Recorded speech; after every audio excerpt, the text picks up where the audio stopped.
Honore ton Père. Contingent de disciples 2. Je serre ta parole dans mon cœur, Psaume 119, 11. Psaume 119, 131, J'ouvre la bouche et je soupire, car je suis avide de tes commandements. Édito, article de fond qui reflète l'orientation générale du journal et dont les images sont des liens. Ce qui m'étonne, c'est la vitesse avec laquelle le Seigneur me devance. Je n'ai pas encore fait de publicité pour la dernière vidéo en ligne que déjà, elle est devenue plus populaire en 24 heures que le film de votre vie, posté déjà il y a 1 mois et demi. Je sais que vous êtes occupé, mais le voir une fois en entier vous aiderait à le partager autour de vous.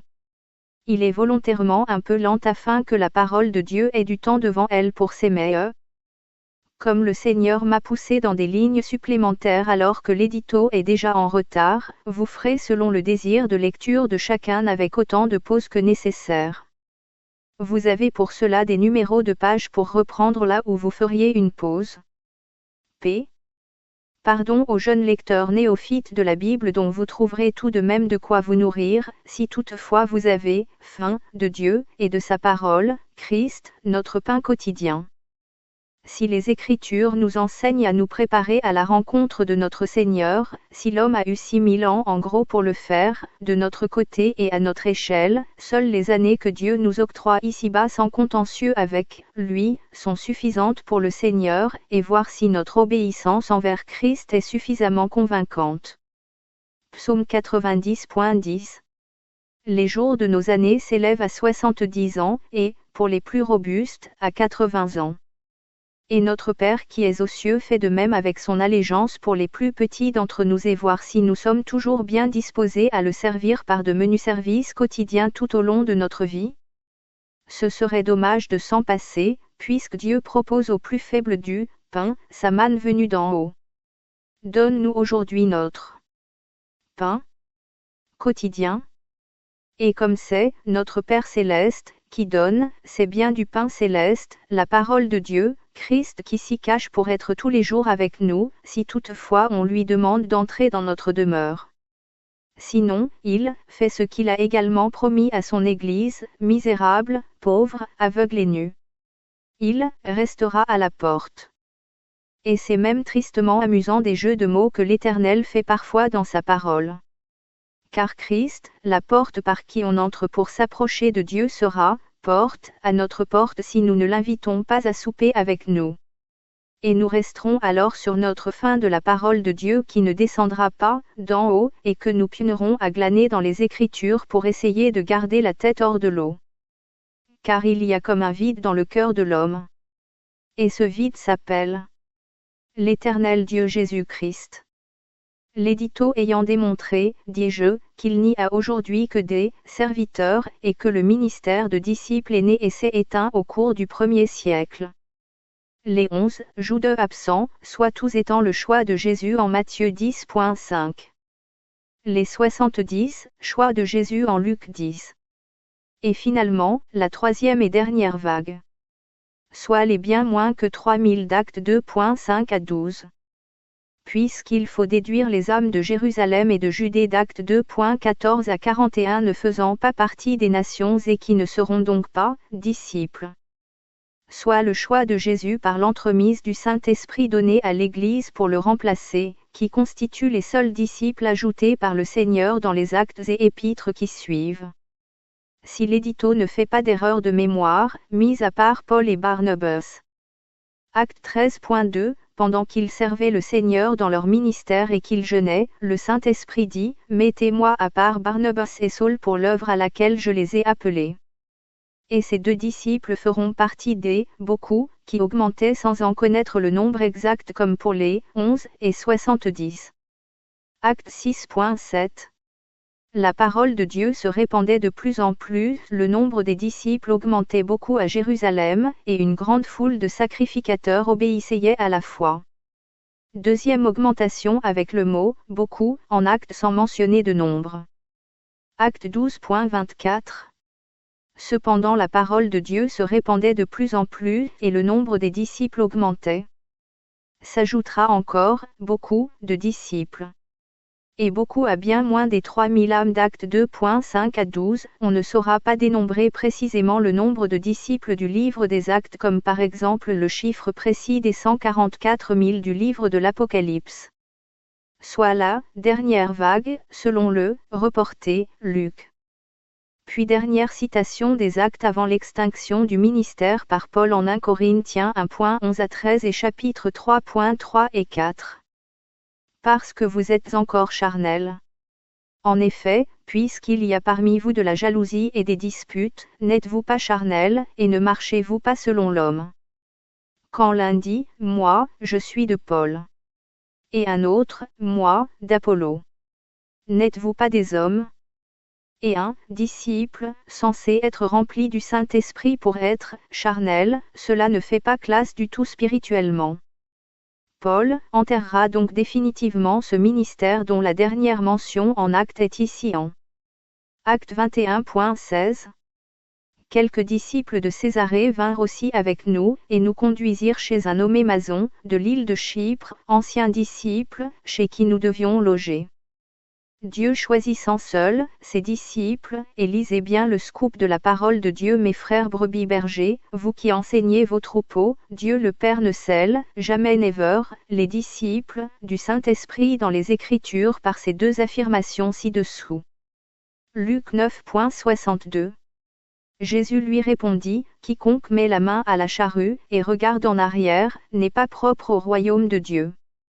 Autrement dit, n'est pas propre à hériter la vie éternelle, si après. Et juste en étant taquin, ayant reçu moi-même les enseignements identiquement erronés jadis à l'Institut Blic, pour y mettre un peu d'humour, voici ce que dit le Seigneur à ce sujet uniquement pour les disciples, dinosaures de l'Évangile disparus, sans que Jésus ne dise un mot de plus. Mais dans Matthieu 19, le disciple qui soudera ses mains à la charrue, recevra le centuple, et héritera la vie éternelle. Soit à la dure, gagnera, littéralement son salut, selon Matthieu 19.27 à 29. Pierre, prenant alors la parole, lui dit, voici, nous avons tout quitté, et nous t'avons suivi, qu'en sera-t-il pour nous? Jésus leur répondit, je vous le dis en vérité, quand le Fils de l'homme, au renouvellement de toutes choses, sera assis sur le trône de sa gloire, vous qui m'avez suivi, vous serez de même assis sur 12 trônes, et vous jugerez les 12 tribus d'Israël. Et quiconque aura quitté, à cause de mon nom, ses frères, ou ses sœurs, ou son père, ou sa mère, ou sa femme, ou ses enfants, ou ses terres, ou ses maisons, recevra le centuple. Et héritera la vie éternelle. Le disciple d'antan, et d'autre part, n'ayant pas la même fonction, le serviteur, Jésus les mettant dans les mêmes versets de Matthieu 10.24 et 25. Le disciple n'est pas plus que le maître, ni le serviteur plus que son Seigneur. Il suffit au disciple d'être traité comme son maître, et au serviteur comme son Seigneur. Si l'on appelait le maître de la maison Béelzébul, à combien plus forte raison appelleront-ils ainsi les gens de sa maison?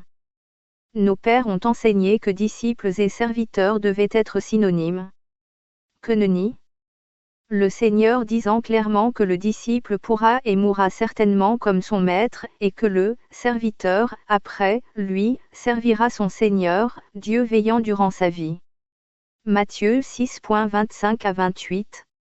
Jésus parlant de « Notre Père qui es aux cieux » déclare. C'est pourquoi je vous dis, ne vous inquiétez pas pour votre vie alors que le disciple devait porter sa croix, et certainement mourir dessus à tout moment comme Étienne. Ou pour les serviteurs de ce que vous mangerez, ni pour votre corps, de quoi vous serez vêtus. La vie n'est-elle pas plus que la nourriture, et le corps plus que le vêtement? Regardez les oiseaux du ciel, ils ne sèment ni ne moissonnent, et ils n'amassent rien dans des greniers, et votre Père céleste les nourrit. Ne valez-vous pas beaucoup plus qu'eux? Qui de vous, par ses inquiétudes, peut ajouter une coudée à la durée de sa vie? Et pourquoi vous inquiétez au sujet du vêtement? Considérez comment croissent les lys des champs, ils ne travaillent ni ne filent. C'est totalement deux ministères bibliques différents.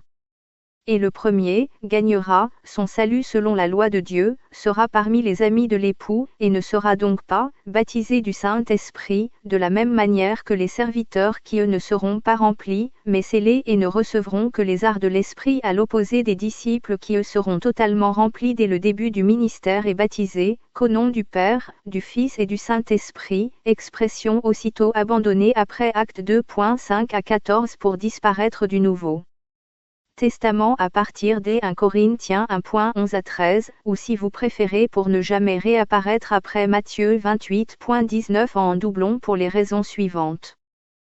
Les serviteurs pasteurs, évangélistes, diacres ou plus modestes comme les membres du corps de Christ et pierres vivantes des assemblées, seront baptisés au seul nom du Seigneur Jésus pour être scripturaire et capital, négligés par le corps enseignant de nos assemblées.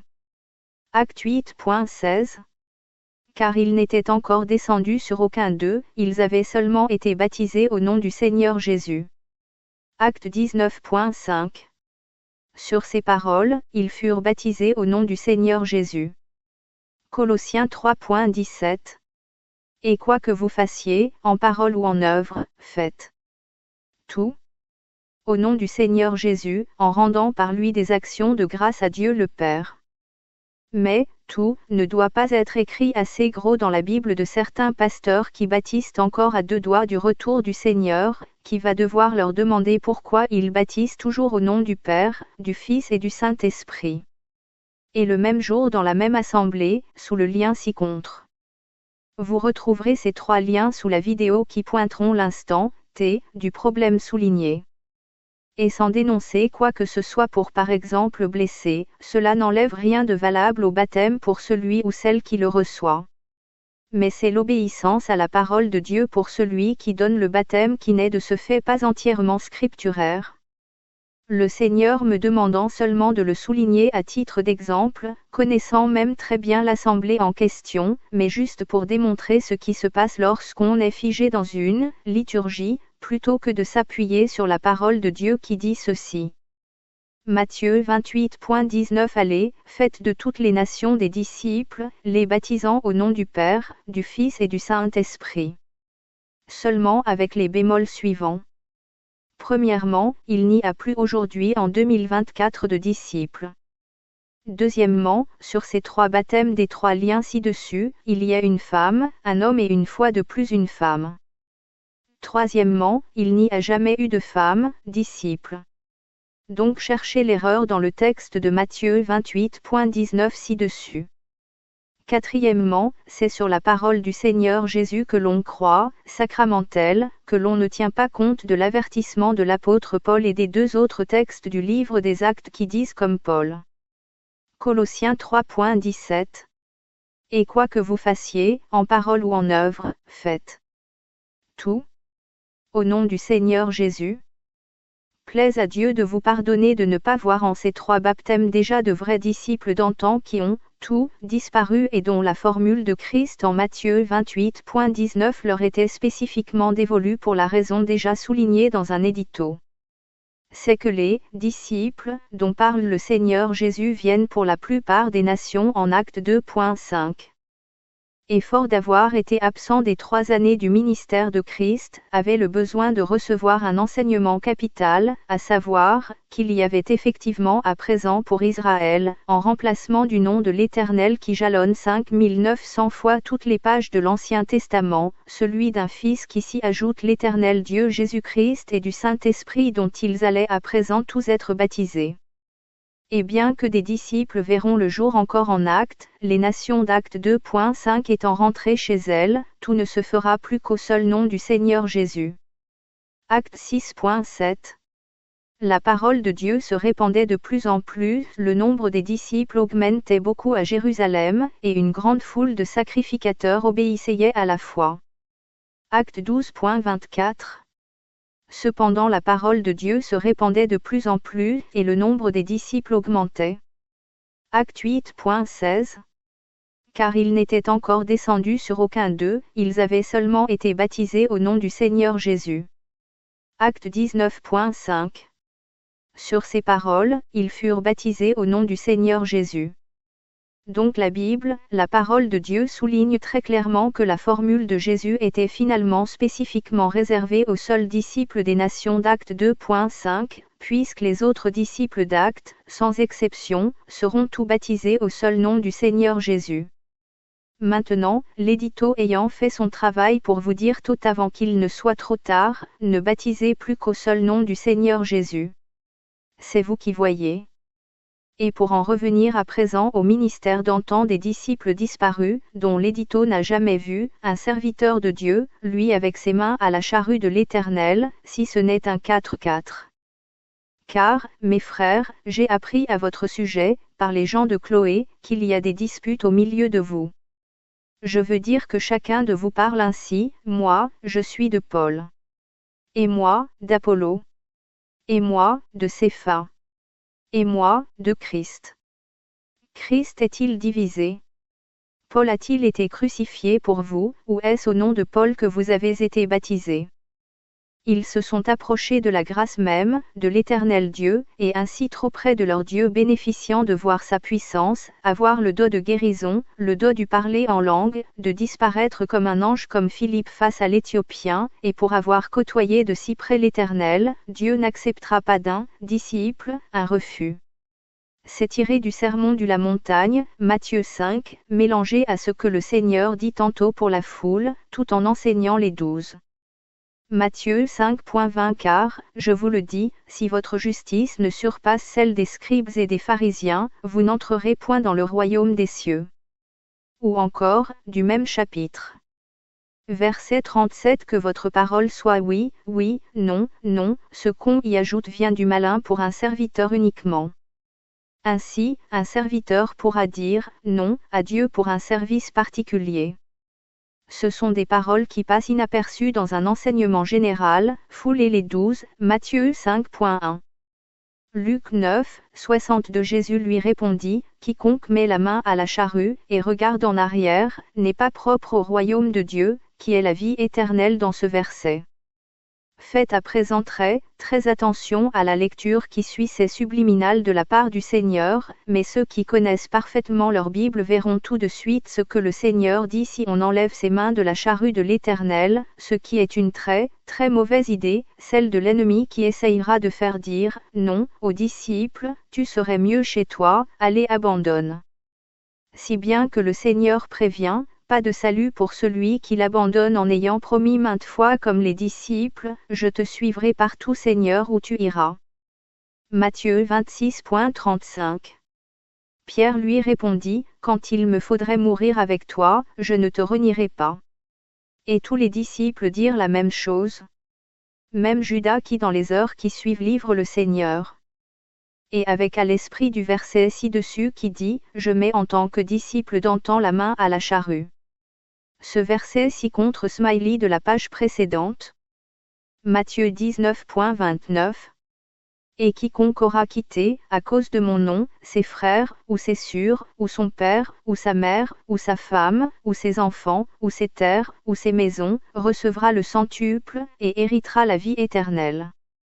Devient le jumeau de Luc 9, 62, la main à la charrue, qui devient si vous lisez bien à l'envers, et quiconque abandonnera ma charrue pour retrouver ses frères, ou ses sœurs, ou son père, ou sa mère, ou sa femme, ou ses enfants, ou ses terres, ou ses maisons, recevra rien, et n'héritera pas la vie éternelle.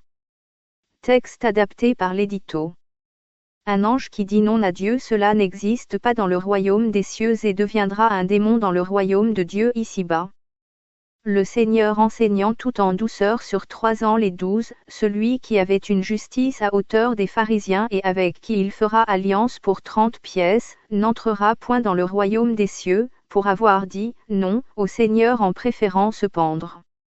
Et dans l'histoire de transition entre la loi et l'Église, Dieu ne choisira jamais de disciples, femmes ou enfants. Et étant, tous, je parle à nouveau des vrais disciples, tous des hommes, qui seront tous sans exception baptisés au nom du Père, du Fils et du Saint-Esprit, l'édito peut mordicus affirmer, que dans la mesure où dans tout le livre des Actes comme Actes 2.5 à 12, où Dieu fera des disciples, il est exclu de voir jamais après coup un seul vrai disciple mis à part, choisi par le Saint-Esprit dans les termes de l'exemple de Paul et Barnabas parrain, pendant qu'ils servaient le Seigneur. Dans leur ministère et qu'ils jeûnaient, le Saint-Esprit dit, « Mettez-moi à part Barnabas et Saul pour l'œuvre à laquelle je les ai appelés » Acte 13.2. Puis, Dieu parle à ses serviteurs les plus à l'écoute. Et qui ne baptiseront jamais au nom du Père, du Fils et du Saint-Esprit après Acte 2.5 à 12 uniquement lié à Matthieu 28.19, faites de toutes les nations venant à Jérusalem uniquement en Acte 2.5, l'enseignement, d'âme, Acte 2.41, que je choisirai du ciel, Acte 13.12, pour être mes disciples. Et pourquoi donc ?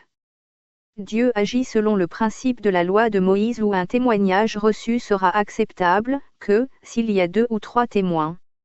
C'est la Bible, et comme le Seigneur s'est toujours soumis à la loi de Dieu, que fait-il ? Le Père céleste et le Saint-Esprit qui ne perdent rien du ministère du Seigneur, sont les 2 témoins indispensables nécessaires à ce que tout soit conforme à la loi de Dieu.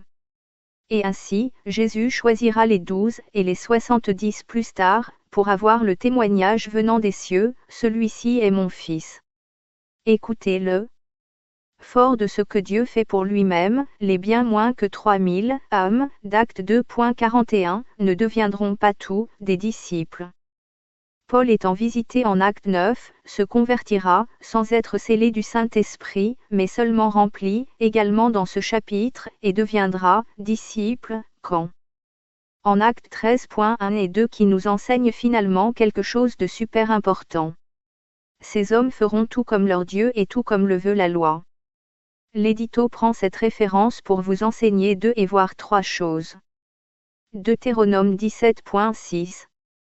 Celui qui mérite la mort sera exécuté sur la déposition de 2 ou de 3 témoins, il ne sera pas mis à mort sur la déposition d'un seul témoin.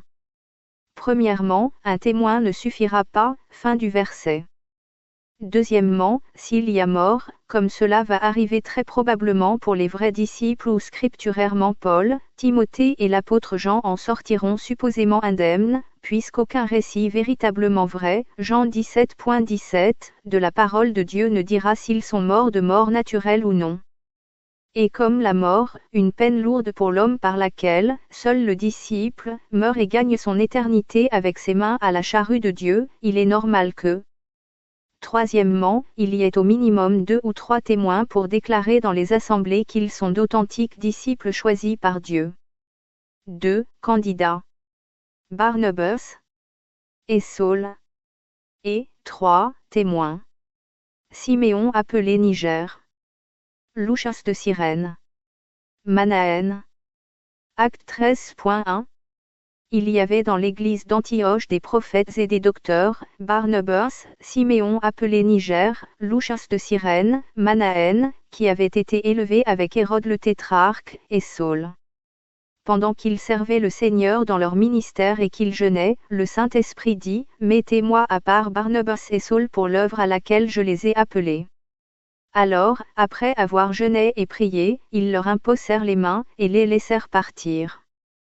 La loi de Moïse et de Dieu est ainsi respectée. Matthieu 5.17.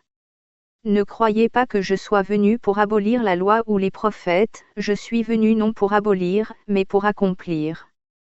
Cette loi demeure sous le règne de la grâce de Dieu qui ne veut pas entendre parler de loi. Mais elle est bien toujours là. Ce que le Seigneur résumera en 2 commandements à l'iota près. Matthieu 5.18. Car, je vous le dis en vérité, tant que le ciel et la terre ne passeront point, il ne disparaîtra pas de la loi un seul iota ou un seul trait de l'être, jusqu'à ce que tout soit arrivé. Et en tant que petit Christ, le chrétien doit également conserver cet iota. Ce qui a disparu de la loi de Moïse ou de l'Ancien Testament, on le sait. Ce sont les sacrifices, qui après que le Seigneur ait tout accompli nous a donné un accès libre au trône de Dieu sans plus avoir besoin même d'un médiateur. Dieu faisant de nous son temple, ou par les arts qu'il nous donne et nous scelle de son esprit. Et ainsi Dieu lève la punition de l'homme, tu mourras certainement, éternellement, pour ne devenir plus que, tu mourras certainement, mais que physiquement. Et si vous trouvez que j'aurais écrit 2 fois la même chose, pour finalement finir tout pareil, mort, c'est que vous n'avez pas bien lu.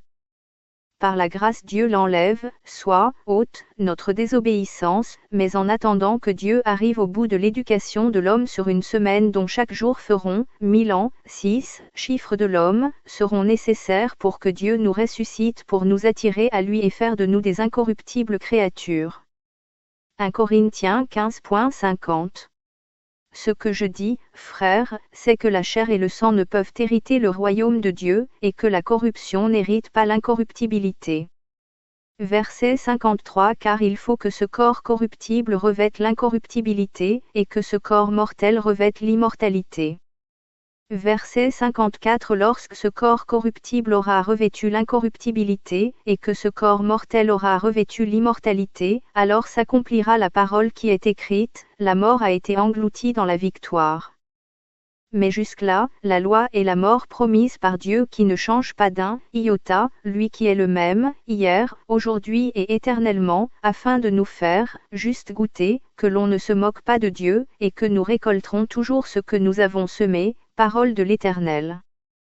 Donc, pour en finir avec cette histoire à répétition dont les pasteurs n'ont jamais mis leurs mains à la charrue du ministère de disciples, pour mourir sur la croix qu'ils ne portent pas parce qu'ils sont toujours avec nous et meurent en général à la maison, avec leur voiture au garage, leur compte en banque garnite, soit tout ce que n'avait pas un disciple. Jusqu'à la vie éternelle qu'il obtient au prix de son obéissance à garder ses mains à la charrue du Seigneur. Judas s'est perdu pour avoir tout lâché, et la charrue et le Seigneur, qu'il avait choisi pour le conduire puissamment armé du Saint-Esprit, et qui a tout vendu pour 30 pièces, perdant son ministère de disciple, celui d'apôtre qui aurait fait de lui un souvenir sur les murailles de la Jérusalem céleste, et ce avec la vie saine et sauve, celle de la vie éternelle. Apocalypse 21.14. La muraille de la ville avait 12 fondements, et sur eux les 12 noms des 12 apôtres de l'agneau.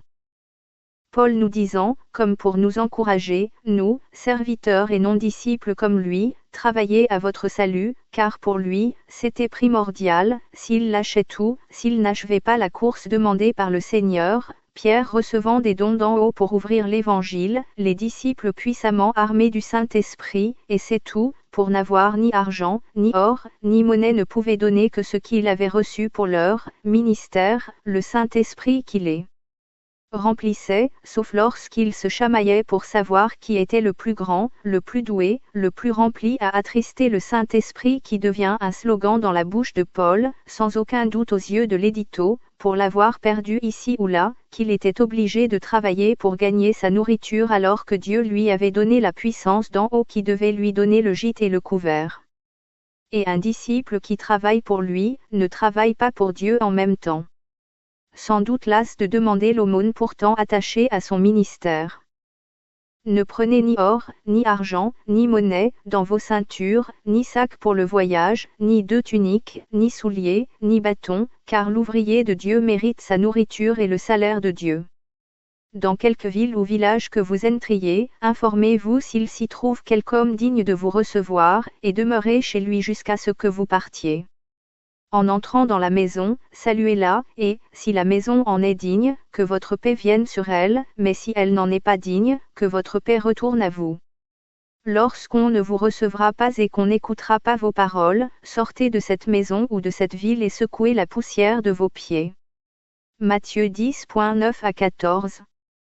Les brebis bergers d'aujourd'hui ne font pas cela, pour la simple raison, ils ne sont pas disciples de Jésus-Christ, mais simplement serviteurs comme vous et moi.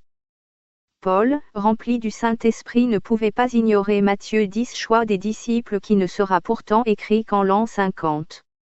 Et le disciple biblique ne devrait pas avoir de travail séculier ayant déjà Dieu comme employeur qui le rémunère.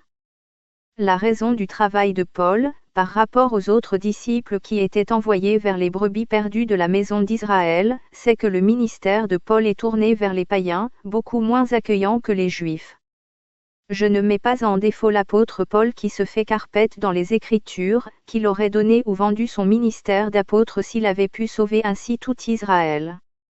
Mais il savait la chose impossible, lui-même rebelle devant l'Éternel et pharisien sur 2 générations. Il se tenait à présent devant le Seigneur 2 fois plus pharisien que jamais car la vie éternelle il l'obtiendrait pour avoir travaillé à son salut jusqu'au bout de la course que Dieu lui a demandé de faire. Philippiens 2.12. Ainsi, mes bien-aimés, comme vous avez toujours obéi, travaillez à votre salut avec crainte et tremblement, non seulement comme en ma présence, mais bien plus encore maintenant que je suis absent. 2 Timothée 4.7. J'ai combattu le bon combat, j'ai achevé la course, j'ai gardé la foi. 8 Désormais la couronne de justice m'est réservée, la vie éternelle. L'édito. Le Seigneur, le juste juge, me la donnera dans ce jour-là, et non seulement à moi, mais encore à tous ceux qui auront aimé son avènement. Nous chrétiens de 2024, nous sommes tous ailés du Saint-Esprit. Et aucun ne se tournerait vers Dieu en disant « Je voudrais gagner mon salut en devenant disciple de Jésus-Christ et devoir porter sa croix au lieu de son pain quotidien. » Sans oublier une épée de Damoclès qu'il laisserait volontiers tomber sur sa tête pour prix de son salut, et ce par amour pour son Dieu que Paul a vu. Et trop proche de ce verset, pour voir la face de Dieu au plus près, je crois profondément que les disciples, les 11 et plus, les 70 et plus, et entre 2 et 3 000, ayant vu le Seigneur et, ou, reçu des dons célestes multiples, si près de Dieu comme pourraient l'être les anges qui côtoient face à face l'Éternel, Dieu n'aurait pas laissé la vie sauve un disciple si proche de lui qui aurait dit « non » à son maître. Le « non » n'existe pas dans le vocabulaire des anges ou du disciple qui met la main à la charrue. Et nous savons tout que Judas a dit « non » pour s'enrichir en refusant de ce fait toutes les richesses de Dieu et la vie éternelle. L'édito ayant une proximité avec le Seigneur et notre Père céleste, bien qu'il ne perdrait plus la vie éternelle que son serviteur a reçue avec joie pour un service totalement consacré au ministère que le Seigneur lui a confié, il y aurait une folie de sa part à demander au Seigneur d'être rempli de ce qu'il lui donne déjà, et faire comme s'il ne l'avait pas reçu. Vous êtes témoins, vous qui lisez ces lignes en silence. Personne ne fermera le ministère que le Seigneur donne. C'est écrit, que je n'ai même pas besoin de vous mettre en clair le verset. Pourquoi, Christ, est-il caché dans l'allégeance, cette prière qu'il nous a donnée lui-même avec tant de recommandations? Voici comment vous devez prier. Que l'Église ne fait pas parce que l'enseignement des brebis bergers n'a jamais été à la hauteur, mis à part dans les heures de réveil. Si je vous disais le secret de Dieu. Eh bien, cela ne le serait plus. Cela ne serait plus un secret. Dieu s'offrant toujours sans compter à quiconque est obéissant selon Jésus. Jean 17.17. Sanctifie-les par ta vérité, ta parole est la vérité. Sois celui qui se met à part dans la vérité. Mais c'est promis, je vous dirai comment, selon toujours la parole de Dieu que vous connaissez tout comme moi, que tout ce qui intéresse Dieu, ce n'est pas notre connaissance de celle-ci, mais bien une obéissance, tenez-vous bien, à 100% que Dieu a déjà honoré avec la fiancée du Seigneur lorsque celle-ci l'était vraiment. Dieu n'acceptant pas l'à peu près, qu'il nous chasse de son jardin dès qu'on lui vole quelque chose. C'est promis, je vous le dirai. Cela se cache en Matthieu 28 plus acte 1, qui feront que Dieu entrera en action avec puissance pour prix de notre obéissant vouloir. Et sans vous en dire plus pour être attaché au ministère que Dieu m'a donné, je puis vous assurer que c'est simplement phénoménal. Mais en attendant l'obéissance des assemblées qui l'ont devant les yeux et ne voient rien de rien, le Seigneur m'envoie pour réveiller tout ce petit monde qui dort et que le Seigneur m'a donné de réveiller. Matthieu 25.7. Alors toutes ces vierges se réveillèrent, et préparèrent leurs lampes. On dira que l'édito a un ton moqueur. Il a de la part du Seigneur la permission, la même en tout point qu'avait Joseph face à ses frères qui l'avaient vendu. Et comme Dieu garde tout mon amour intact pour vous, Dieu n'y voit aucun mal de vous taquiner, vous, qui m'avez mis dans vos citernes crevassées. Le Seigneur néanmoins vous remplira par ma main et vous bénirez l'Éternel d'être finalement réveillé pour obéir à votre tour. Ne lisez surtout pas l'édito si vous voulez faire selon vos liturgies. Car dans ce cas vous ne vous réveillerez pas selon la parole de Dieu, celle qu'il m'a confiée pour vous. Et vous chercherez alors à la façon des aveugles ce que vous ne trouverez pas, pour ne pas l'avoir trouvé vous-même jusqu'à ce jour. Car si l'Église de Jésus-Christ était réveillée et obéissante, chaque ville de cette terre serait une Pentecôte, jusqu'au retour du Seigneur. 3000 divisé par 81 disciples, fait qu'en une journée, Dieu et personne d'autre rassembla les nations, puis également Jérusalem et de la Judée tous les hommes qui le cherchaient vraiment à cet instant, de Pentecôte. Vous serez pêcheurs d'hommes, a dit le Seigneur. Mais c'est toujours Dieu qui pousse dans les filets ce que l'on amasse pour lui. Il y a celui qui cherche Dieu. Jérémie 29.13. Vous me chercherez, et vous me trouverez, si vous me cherchez de tout votre cœur. Celui qui se laisse trouver. Matthieu 11.28. Venez à moi, vous tous qui êtes fatigués et chargés, et je vous donnerai du repos. Acte 2.47. Et le Seigneur ajoutait chaque jour à l'Église ceux qui étaient sauvés. Pour les pousser lui-même dans l'Église, qui dira finalement. Apocalypse 3.17. Parce que tu dis, je suis riche, je me suis enrichi, et je n'ai besoin de rien, et parce que tu ne sais pas que tu es malheureux, misérable, pauvre, aveugle et nu. Même si celle-ci est infidèle, et dort, car c'est ce que nous sommes depuis Apocalypse 3.17, l'infidèle qui reçoit ce que Dieu seul nous donne, des âmes qui lui appartiennent et dont nos mains n'entacheront pas sa gloire, puisqu'il veut tout faire de A à Z, lui qui vient avec sa puissance et non la nôtre. C'est peine perdue de vouloir gagner des âmes à Christ. Mais si nous attendons dans l'obéissance avec l'étendard de Christ bien haut, alors c'est Dieu le Père qui les poussera dans nos filets. Matthieu 6.6. Mais quand tu pries, entre dans ta chambre, ferme ta porte, et prie ton Père qui est là dans le lieu secret, et ton Père, qui voit dans le secret, te le rendra. Alors pourquoi, disais-je, Christ est-il caché dans cette allégeance? Tout simplement parce que le Saint-Esprit le déclare dans la parole de Dieu qu'il nous a transmise. Jean 10.30. Moi et le Père nous sommes un. Et si le Père céleste à qui nous faisons face dans cette prière est présent, cherchez bien dans vos Bibles, car le Fils de Dieu y est assis juste, tout juste à côté. N'est-il pas notre médiateur? Matthieu 6.9. Voici donc comment vous devez prier, notre Père qui es aux cieux. Et moi à sa droite. Que ton nom soit sanctifié. Il a certes accompli cette tâche parfaitement, qu'il nous laisse à présent, face à face, seul avec notre Père céleste aussi souvent qu'on le souhaite pour faire toute la volonté de Dieu. Matthieu 6.10. Que ton règne vienne, que ta volonté soit faite sur la terre comme au ciel. Toutefois, si nous voulons bien qu'il y règne tous les jours un peu, beaucoup ou passionnément selon le désir de chacun à qui Dieu donne dans les mêmes proportions. Philippiens 2.13. Car c'est Dieu qui produit en vous le vouloir et le faire, selon son bon plaisir.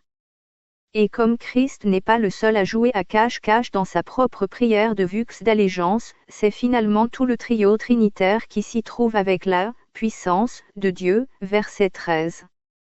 Car c'est à toi qu'appartiennent, dans tous les siècles, le règne, la puissance du Saint-Esprit et la gloire. Amen.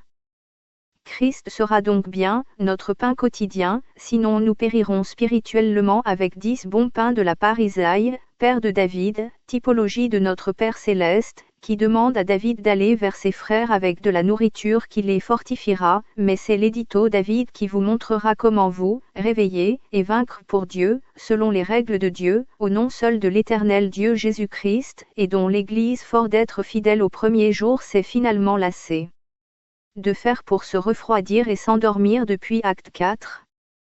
Quoi? Moi dormir? Mais j'ai amené des âmes à Christ toute ma vie. Du calme frères et sœurs, l'édito ne dit pas que vous n'êtes pas réveillés, mais simplement que l'Église de Jésus-Christ dort. Matthieu 25.5. Comme l'époux tardait, toutes s'assoupirent et s'endormirent. Parce que le Seigneur le dit avant même sa naissance, que la belle dormira d'un profond sommeil. C'est tout le sens ensuite de la parabole de la brebis perdue, ici. Matthieu 18.12. Que vous ensemble. Si un homme a 100 brebis, et que l'une d'elles s'égare, ne laisse-t-il pas les 99 autres sur les montagnes, pour aller chercher celle qui s'est égarée? Qui a été premièrement sauvé et deuxièmement, qui s'est finalement à nouveau égaré pour se rendormir.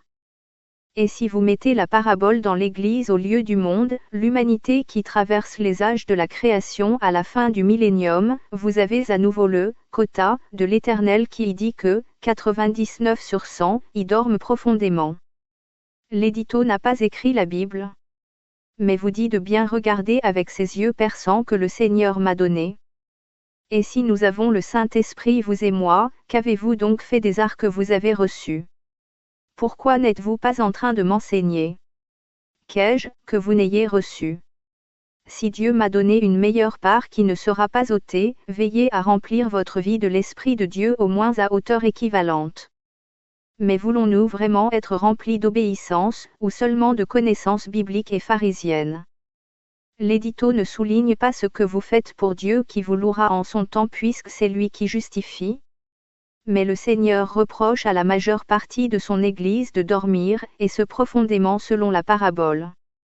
Alors ne me reprochez pas d'avoir écrit votre Bible. Et mettez en pratique celle du Seigneur.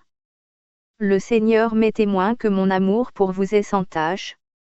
Et je dirai tout dans ces lignes. Tout ce que le Seigneur voudra vous rappeler, afin d'être finalement réveillé selon sa volonté. Cela dit, si vous voulez dormir, cela ne regarde que vous. Le Seigneur ayant promis sa présence tous les jours, mais également lorsque 2 ou 3 sont assemblés, génère un déficit de présence du Seigneur selon chacun dans l'assemblée. Un culte fera par exemple un 28e avec 3 heures de votre temps consacré à l'Éternel dans la semaine. 3 heures pour le culte égale un 28e, même pas la dîme. Vous y ajoutez la réunion de prière et d'études si vous êtes un fidèle consommateur soit 2 heures en semaine plus 3 heures le dimanche feront au total 5 heures soit 84 heures divisé 5 égale un 17e de votre vie de tous les jours. Puis pour être selon le Seigneur dans une disposition permanente de prière tous les jours, soit un mortel verset, qu'il croisse et que je diminue. Thessaloniciens 5.17. Priez sans cesse. Soit garder cette disposition pour lui donner au moins un minimum quotidien soit 1 heure, ou une bonne fraction de celle-ci. Matthieu 26.40. Et il vint vers les disciples, qu'il trouva endormis, et il dit à Pierre, vous n'avez donc pu veiller 1 heure avec moi. Ainsi, 3 heures le dimanche. 2 en semaine. Plus 1 heure par jour pour être avec notre Père Céleste pour notre seule allégeance et non vos listes interminables que Dieu écoutera en attendant, vos vux, et si possible communs et bien coordonnés par toute l'Assemblée pour que Dieu fasse selon sa volonté et non la nôtre, feront. 3 heures plus 2 et 7 égale 12 heures, apostoliques, par semaine. Soit 84 heures divisées par 12 égale 7 soit un 7e de votre temps de la semaine, dont ce 7e représentera 100 divisé par 7 égale 14,29% de votre temps pour être dans les seules dispositions de parle, car ton serviteur écoute. Puis fort de cette écoute, il vous faudra à présent avec votre dîme d'écoute, encore donner à Dieu du temps pour faire sa volonté en plus de tous vos travaux quotidiens dont il vous restera si vous donnez déjà 12 heures à Dieu pour l'écouter, 84 moins 12 égale 72 heures pour vous soit 10 heures par jour, pour votre travail. Une journée étant de 12 heures selon Dieu pour lui, fort de votre obéissance vous donnera la lumière, pour gérer au mieux de sa volonté, que vous aurez cherché pour le servir. le dimanche étant à Dieu, même si vous donnez 7 heures à Dieu durant la semaine et 5 le dimanche, Dieu qui compte tout, vous demandera raison des 12 moins 5 égale 7 heures du dimanche qui lui appartient et dont, il, vous demandera compte. Pour cela, il, vous proposera un marché, celui de, racheter le temps, qui lui est dû, par des services que vous pourrez lui rendre tout au long de la semaine, le dimanche étant un repos pour vous requinqueur pour la nouvelle qui vient. Et ainsi, semant la parole pour lui par-ci et par-là en permanence, vous ne vous rendrez même pas compte que vous travaillez pour le Créateur. Mince! Encore ce verset qui revient dans l'édito. Où Dieu 1 Timothée 2.4 veut que tous les hommes soient sauvés et parviennent à la connaissance de la vérité. Quand votre obéissance sera plus complète, vous marierez ce verset de Timothée 1, 2, 3, 4, avec par exemple le monde de Jean 3.16 et le monde de Jean 1.29, vous serez saisis comme l'édito pour voir vous aussi que Dieu n'a pas changé d'avis et bien toujours la même chose pour lui et attend de nous que l'on se bouge selon ses règles à lui, que je ne vous donne pas pour le moment mais qui vous surprendra en temps et en heure afin que vous ayez vous aussi la Pentecôte attitude, pour être vous aussi remplis du Saint-Esprit selon la volonté de Dieu. Voici le plus beau verset de la Bible, car Dieu a tant aimé le monde qu'il a donné son Fils unique, afin que quiconque croit en lui ne périsse point, mais qu'il ait la vie éternelle. Jean 3.16. Que vous pouvez donc lire ainsi pour vous-même comme si vous étiez la seule personne que Dieu aimait. Car Dieu m'a tant aimé qu'il a donné son Fils unique, afin que si je crois en lui, je ne périsse point, mais que j'ai la vie éternelle. Comme une fleur ouverte pour vous. Mesurez, tant vous êtes aimés.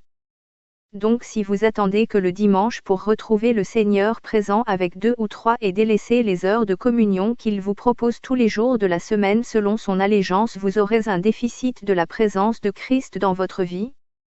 Si bien, que celui qui cherche à recevoir Christ en permanence chaque jour, et ce jusqu'à 10 bons pains de la part du Père et du Fils, soit une vraie fortune selon Apocalypse 3.20, sera repu alors que vous serez sur votre faim, en attendant le message du dimanche.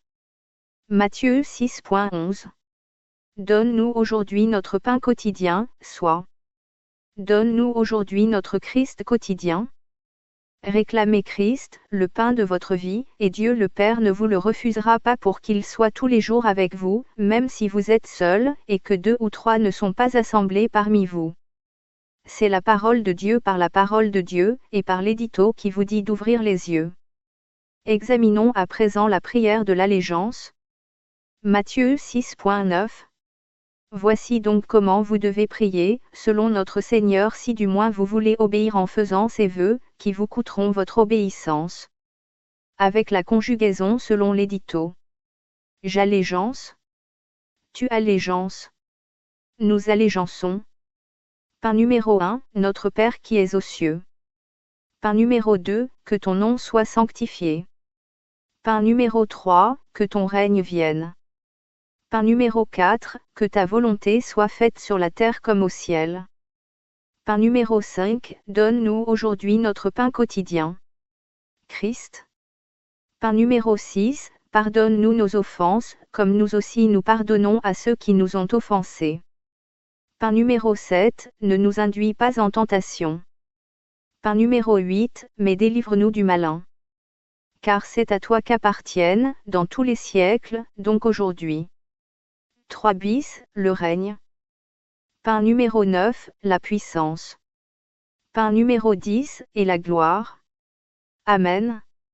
Et comme pour les 10 pains, qui fortifiera les frères de David, toute la prière réclame finalement la présence de Christ dans notre vie. Soit ce que nous avons toujours voulu. Et ainsi fort d'être, repu, de ce qui vient d'en haut, je ne dis pas comment vous seriez fort comme l'édito pour écrire le vôtre ou tout ce que notre Père Céleste vous demanderait. Car j'ai tout de même plus d'avance sur la plupart d'entre vous. Je suis donc un peu votre grand frère en Christ, même s'il reste ici ou là des frères incrédules. Car en promettant à Dieu de le servir afin qu'il règne chaque jour en vous, rendra notre Christ pain quotidien Matthieu 6.11. Et ainsi, si nous lui ouvrons en Apocalypse 3.20 chaque jour la porte, qui est également une autre façon d'avoir Christ chaque fois que l'on veut ouvrir la porte, et la porte de notre vie spirituelle c'est Christ. Vous mangez donc soit la porte, soit le pain, ce sera selon, si bien que fort de devoir devenir bipolaire joyeux selon un Thessalonicien, lorsque Christ est là, et triste lorsque notre désobéissante prodigue l'emporte, un chrétien qui attend le dimanche pour voir Christ aura sa présence que le dimanche lorsque 2 ou 3 sont réunis. Mais l'édito a choisi depuis fort longtemps qu'aujourd'hui au quotidien, c'est bien mieux de garder ainsi 7 jours sur 7 pour recevoir ce qu'il veut nous donner. Matthieu 6.6. Mais quand tu pries, entre dans ta chambre, ferme ta porte, et prie ton Père qui est là dans le lieu secret, et ton Père, qui voit dans le secret, te le rendra. Fort d'être charnel jusqu'à 99%, selon la brebis perdue, un chrétien qui délaissera Christ, la porte d'Apocalypse 3.20 ou le pain quotidien, se desséchera pour ne rien recevoir et pourvoir faire pour Dieu, c'est écrit ici. Jean 15.5. Je suis le cep, le pain la porte vous êtes les sarments. Celui qui demeure en moi et en qui je demeure porte beaucoup de fruits, car sans moi vous ne pouvez rien faire. Et Dieu sera donc avec nous à la proportionnelle, à l'iota près de sa parole pour ce que l'on souhaite vraiment. Soit vivre pour Dieu le dimanche seulement où nous sommes toujours contents, par la pluie ou par le beau temps, de retrouver les frères dans notre vie de désobéissance pour vous taquiner selon la parole de Dieu, soit lire tous les jours Romains 3.23 et Matthieu 6.12 pour le comprendre, et ce même si on est pasteur ou surtout pasteur, diacre et compagnie. Car Dieu nous attend au ciel avec Jacques 3.1. Paul qui nous supplante par une vie de main, soudée à la charrue de l'Éternel, criera à son Dieu dont Christ est la clé, qui me délivrera de ma désobéissance. Romains 7.24. Misérable que je suis. Qui me délivrera du corps de cette mort. Grâce soit rendue à Dieu par Jésus-Christ notre Seigneur. Que Paul, un apôtre et disciple, nous montre ce que nous devons penser de nous et de notre service pour Dieu afin de combattre le bon combat et d'achever la course. Ce qui sera très dur sans allégeance. Mais dans le cas contraire, vous faites cela. Ne pensez pas à Christ durant la semaine, et le Seigneur ne pensera pas à ouvrir la porte que vous avez voulu laisser fermée. Et fort de ne vouloir que le retrouver dans la communion fraternelle, sera finalement votre seule récompense à la seule obéissance que vous avez voulu lui donner en n'abandonnant pas votre assemblée où vous glanerez par vous-même ce que lui, le Maître n'aura pas pu vous donner tous les jours de la part de notre Père Céleste. Si finalement, vous arrivez à vous rappeler que Christ se cache et se cachera de vous, vous le chercherez de tout votre cœur. Ainsi notre Père Céleste pourra vous rendre ce que vous cherchez, Christ pour vous tout seul, Matthieu 6.11. Serrez la parole, Psaume 119.11. Et pas seulement un seul verset. Un le lundi. Un le mardi en oubliant le lundi. Et un le mercredi en oubliant le début de la semaine, mais tout de la parole doit rester intact dans notre pharisienne attitude selon le Seigneur lui-même. Matthieu 23.23. Malheur à vous, si vous oubliez les autres choses scribes et pharisiens hypocrites. Parce que vous payez la dîme de la menthe, de l'âneth et du cumin, et que vous laissez ce qui est plus important dans la loi, la justice, la miséricorde et la fidélité, c'est là ce qu'il fallait pratiquer, sans négliger les autres choses. Mince! Quand la Bible nous rattrape, le Seigneur nous met la pâtée. Tout de la parole doit rester intact en nous pour être parfait selon Matthieu 5.48, ou encore, si vous préférez mieux la parfaite stature de Christ. Éphésiens 4.13. Jusqu'à ce que nous soyons tous parvenus à l'unité de la foi et de la connaissance du Fils de Dieu, à l'état d'homme fait, à la mesure de la stature parfaite de Christ. Qui fera de nous un enfant de Dieu comblé d'avoir tant serré pour n'avoir rien oublié. Jacques 1.25. Mais celui qui aura plongé les regards dans la loi parfaite, la loi de la liberté, et qui aura persévéré, n'étant pas un auditeur oublieux, mais se mettant à l'œuvre, celui-là sera heureux dans son activité. Donc, connaître la Bible seule, ne vous sera d'aucune utilité pharisienne. Alors pourquoi l'allégeance? Eh bien, pour ne pas oublier que Christ s'y cache, verset 11, et par qui vous pourrez tout faire selon le premier commandement pour le Père et sa volonté, verset 10, qu'il vous soumettra, oui mais quand? Chaque jour, verset 11, aujourd'hui au quotidien, tant vous chercherez sa présence pour qu'il règne en vous, verset 13, avec ce que vous attendez, sa puissance, et non la vôtre, et ce pour ne surtout pas oublier sa parole qu'il vous soufflera comme à l'édito pour vous voir réveiller enfin de votre sommeil. Lorsque je vous vois dans les assemblées, vous me paraissez réveillés. Mais lorsque je vous montrerai le réveil de Dieu, sa Pentecôte qui remplit son carquois d'âme selon sa puissance, vous me direz, ah bon? C'est comme cela qu'il faut faire pour avoir la Pentecôte attitude. Vous me demanderez comment être encore plus obéissant pour marquer l'histoire de Dieu de la fin des temps. Nous, on le sait. On sait que notre obéissance partielle nous conduira avec le défaut de notre cuirasse, d'Éphésiens 6, à ne rien arrêter des coups de l'ennemi rugissant que l'Éternel permettra de nous donner. Et ce, puisque c'est notre cuirasse. Mais si Christ est notre cuirasse, ce sera comme le chantait le groupe Asidor les portes de l'Asie dans l'édito précédent. Jésus never fail. Soit Jésus ne perd jamais. Et si Christ est notre armure de haut en bas, il ne nous laissera pas oisifs à nous morfondre de notre manque d'obéissance perpétuelle. Et fort de voir les vues que nous nous sommes engagés à tenir tout un jour avec lui, il gardera parole, tout comme sa parole avec, pour que nous n'oublions rien d'elle. Il vous la soufflera même dans votre esprit, la mettra devant vos yeux en permanence pour voir votre obéissance arriver à terme.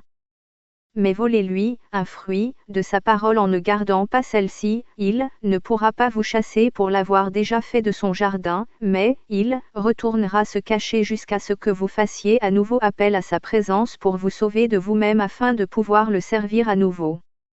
En se retirant, nous dormirons encore une fois de plus. Et nous n'aurions que peu d'utilité pour Dieu qui ne pourra pas nous remplir à souhait. En revanche, promettez chaque jour à Dieu de vous tenir debout pour qu'il y règne avec sa volonté, vous connaissez alors déjà les versets que l'édito vous soumet. Non. Éphésiens 4.30. N'attristez pas le Saint-Esprit de Dieu, par lequel vous avez été scellés pour le jour de la rédemption. Mais au contraire. Éphésiens 5.18. Ne vous enivrez pas de vin, c'est de la débauche. Soyez, au contraire, remplis de l'esprit. Et finalement jusqu'à plus soif. Éphésiens 3.19. Et connaître l'amour de Christ, qui surpasse toute connaissance, en sorte que vous soyez remplis jusqu'à toute la plénitude de Dieu. Et ainsi, fort de votre obéissance, le Seigneur vous remplira de sa présence. Vous rappelant qu'il est, l'Éternel fiancé, qui vous est promis. Quel fiancé digne de ce nom ne voudrait pas être agréable à son fiancé? Que le Seigneur vous bénisse, et que le nom de l'Éternel soit béni, loué, glorifié. Je sers la parole de Dieu. Et, sers. Référence que vous avez lue ou manqué des pages ci-dessus.